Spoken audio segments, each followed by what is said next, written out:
अगे सोचले ना हलियो चल जही तो कदीर से कर लेनी बिया लइका खोज के अमीर से हेगे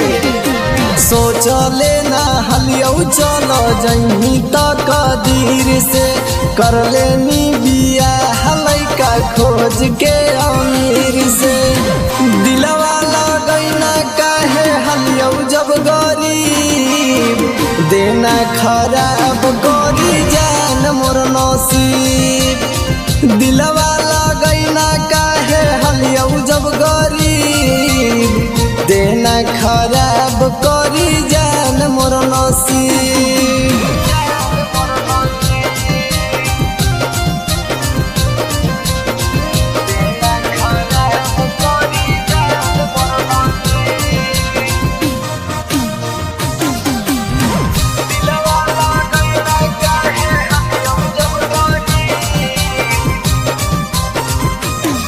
अगे तोरा से हम कलियो हल कवन कसूर गे चल गे ना दूर लेके मांग में से नूर गे हे गे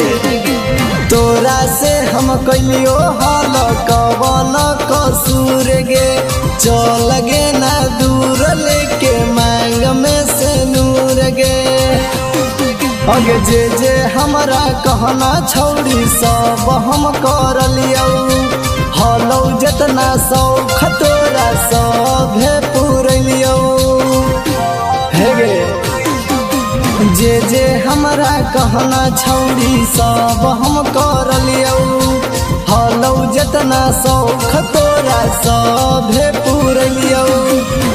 दिलवा लगैना काहे हलियो जब गरीब देना खराब करी जान मोर नसीब हेगे दिलवा लगैना काहे हलियो जब गरीब देना खराब करी जान मोर नसीब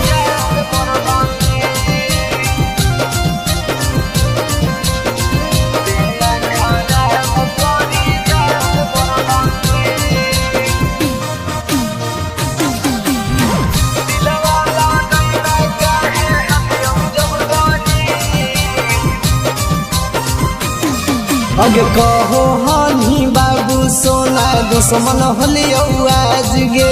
इतना जल्दी कैसे जनुआ होनी धोखेबाज गे हेगे कहो हनी बाबू सोना दुश्मन होलियो आज गे इतना जल्दी कैसे जनुआ होनी धोखेबाज गे राजा रौसनवा संगे कहियो झोल गे मड़वा में अपना बजाइले ही ढोल गे हेगे धीरज रौसनवा संगे कहियो झोल गे मड़वा में अपना बजाइले ना ढोल गे दिलवा लगैने काहे हलियो जब गरीब देना खराब करी जान मोर नसीब हेगे दिलवा लगैने काहे हलियो जब गरीब देना खराब करी जान मोर नसीब